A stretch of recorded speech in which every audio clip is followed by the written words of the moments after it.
¿Qué tal? Aquí con el gusto de saludarles, de continuar con ustedes estas clases o sesiones de lectura guiada de la Biblia. Concretamente estamos en el Evangelio de San Mateo. Esta es la número 509 y vamos a leer el capítulo 27. Hasta ahorita uno de los capítulos más largos ha sido el 26, pero este no se queda tan pequeño. Así que en nombre del Padre, del Hijo, del Espíritu Santo. Amén.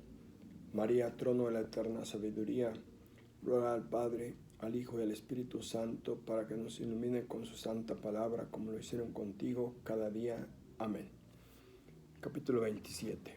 A la mañana siguiente los sumos sacerdotes y los ancianos del pueblo tuvieron una deliberación para condenar a Jesús a muerte. Lo ataron, lo condujeron y lo entregaron a Pilato el gobernador. Entonces Judas el traidor, viendo que lo habían condenado, se arrepintió y devolvió las 30 monedas a los sumos sacerdotes y ancianos, diciendo: he pecado entregando a un inocente a la muerte. Le contestaron: ¿y a nosotros qué? Eso es problema tuyo. Arrojó el dinero en el santuario, se fue y se ahorcó. Los sumos sacerdotes, recogiendo el dinero, dijeron: no es lícito echarlo en la alcancía porque es precio de una vida. Y después de deliberar, compraron el campo del alfarero para sepultura de extranjeros. Por eso aquel campo se llama hoy campo de sangre. Así se cumplió lo que profetizó Jeremías. Tomaron las 30 monedas, precio del que fue tasado, del que tasaron los israelitas, y con ello pagaron el campo del alfarero según las instrucciones del Señor. Jesús fue llevado ante el gobernador, el cual lo interrogó.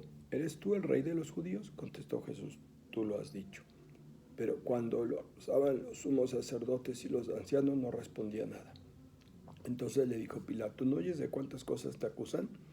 Pero no respondió una palabra, con gran admiración del gobernador. Por la Pascua acostumbrada, el gobernador soltó a un prisionero que a la gente que quisiera. Tenía entonces un preso famoso llamado Jesús, Barrabás. Cuando estaban reunidos, les preguntó Pilato: ¿a quién quieren que le suelte? ¿A Jesús Barrabás o a Jesús llamado el Mesías?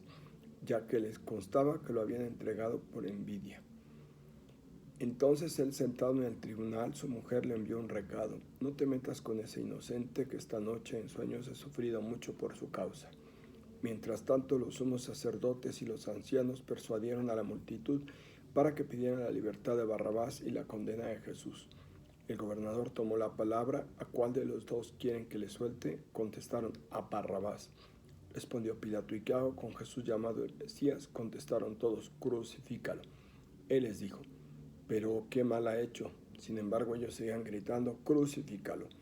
Viendo Pilato que no conseguía nada, al contrario, que estaban amotinando, pidió agua y se lavó las manos ante la gente, diciendo: no soy responsable de la muerte de este inocente, es cosa de ustedes. El pueblo respondió: que su sangre caiga sobre nosotros y sobre nuestros hijos. Entonces le soltó a Barrabás, y a Jesús lo hizo azotar y lo entregó para que lo crucificaran. Entonces los soldados del gobernador condujeron a Jesús al cuartel y reunieron en torno a él a toda la guardia. Lo desnudaron, le envolvieron en un manto escarlata, trenzaron una corona de espinas y se la colocaron en la cabeza, y pusieron una caña en su mano derecha. Después, burlándose, se arrodillaban ante él y decían: salud, rey de los judíos. Le escupían, le quitaban la caña y le pegaban con ella en la cabeza. Terminada la burla, le quitaron el manto y lo vistieron con su ropa. Después lo sacaron para crucificarlo. A la salida encontraron un hombre de Cirene llamado Simón y lo forzaron a cargar con la cruz. Llegaron a un lugar llamado Gólgota, es decir, lugar de la calavera, y le dieron a beber vino mezclado con hiel. Él lo probó, pero no quiso beberlo. Después de crucificarlo, se repartieron a suerte su ropa y se sentaron allí custodiándolo. Encima de la cabeza pusieron un letrero con la causa de la condena: este es Jesús, rey de los judíos. Con él estaban crucificados dos asaltantes, uno a la derecha y otro a la izquierda. Los que pasaban lo insultaban moviendo la cabeza y diciendo: el que derriba el santuario y lo reconstruye en 3 días, que se salve. Si es hijo de Dios, que baje de la cruz. A su vez, los sumos sacerdotes con los letrados y los ancianos se burlaban diciendo: salvo a otros y no puede salvarse a sí mismo. Si es rey de Israel, que baje ahora de la cruz y creemos en él. Ha confiado en Dios, que lo libere ahora si es que lo ama, pues ha dicho que es hijo de Dios. También los asaltantes crucificados con él lo insultaban. A partir de mediodía se oscureció todo el territorio hasta media tarde. A media tarde Jesús gritó con voz potente: Elí, Elí, lema sabactani. O sea, Dios mío, ¿por qué me has abandonado? Algunos de los presentes al oírlo comentaban: está llamando Elías. Enseguida uno de ellos tomó una esponja empapada en vinagre y con una caña le dio a beber. Los demás dijeron: espera a ver si viene Elías a salvarlo.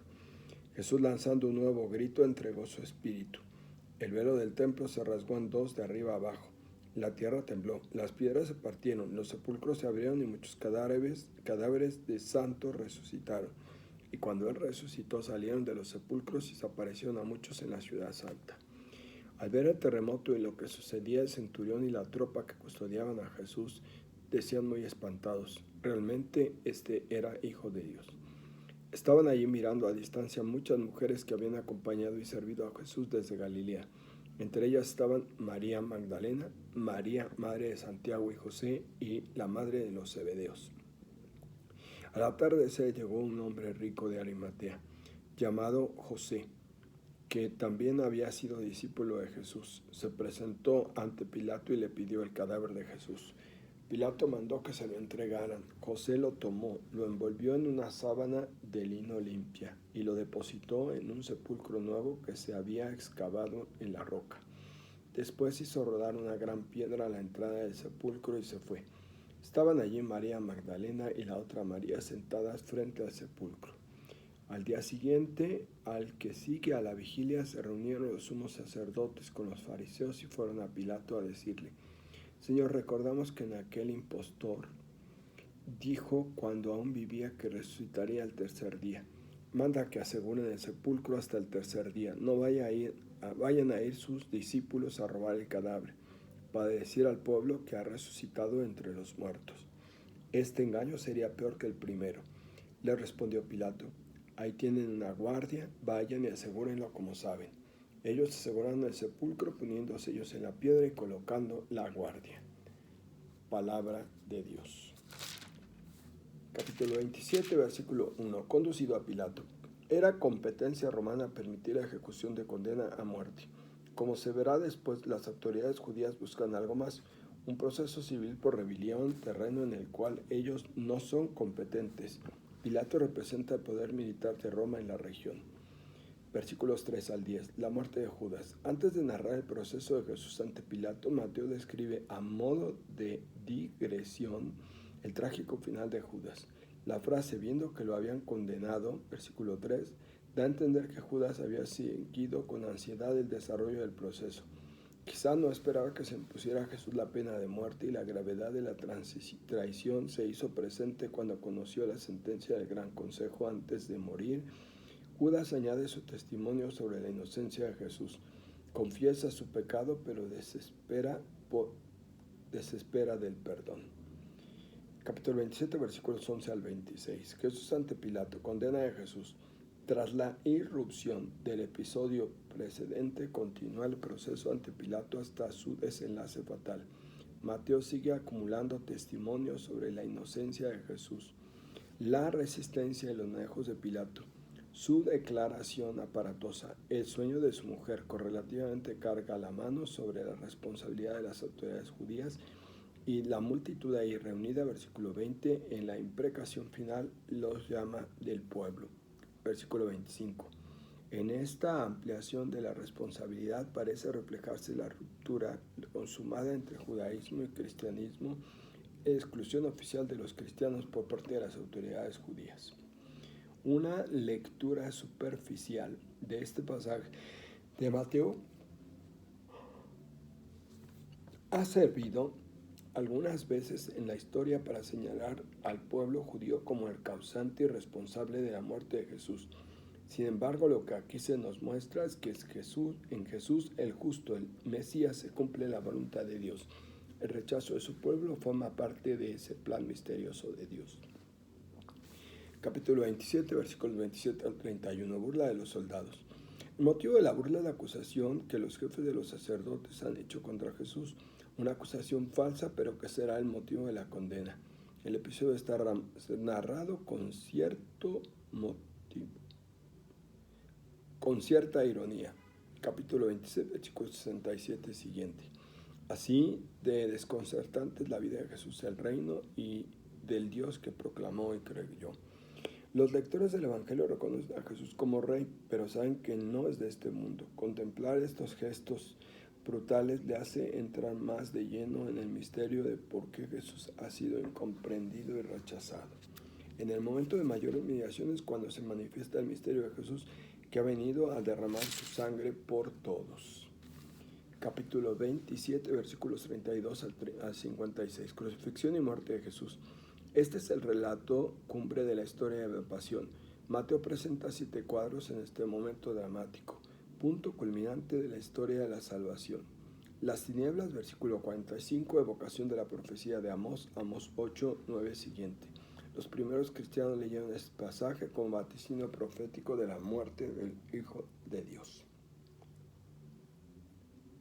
Perdón, estaba llorando mi ojito. La oración de Jesús, versículo 46, Jesús experimenta el abandono de Dios. Salmo 22, a pesar de haberse mantenido fiel hasta el extremo, el que experimenta este abandono es el mismo que había dicho antes. No se haga mi voluntad sino la tuya, versículo 26, capítulo 26, versículo 39. El grito de angustia y abandono en la cruz es una súplica dirigida a Dios con la esperanza de ser escuchado. 3. La evocación de Elías, versículos 47 al 49. En la palabra aramea Elí, Dios mío, algunos creen o fingen oír el nombre de Elías, a quien se consideraba el precursor de la venida triunfal del Mesías. La muerte de Jesús, versículo 50, el momento de mayor tensión en todo el relato evangélico, se describe con la máxima economía de palabras. 5. Los fenómenos cósmicos, versículos 51 y 53. Ocurre algo inesperado. La ruptura del velo anuncia que el templo ha perdido su carácter sagrado y que lo antiguo ha llegado a su fin. El lugar sagrado del judaísmo, la morada exclusiva de Dios para la tierra, ya no es más el lugar excelencia del encuentro con Dios. La muerte de Jesús abrió el acceso a Dios, antes oculto detrás del velo. La muerte de Jesús no solo destruye las antiguas estructuras, sino que introduce otras nuevas.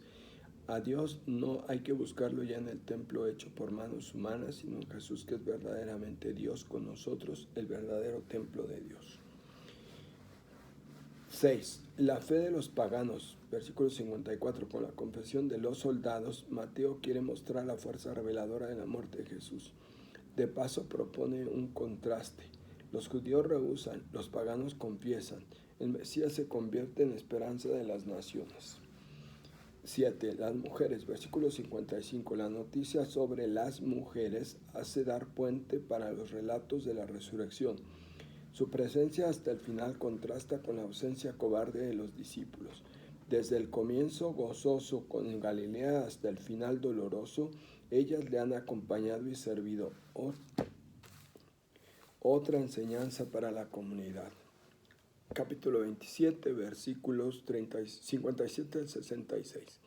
Sepultura de Jesús, vigilancia del sepulcro.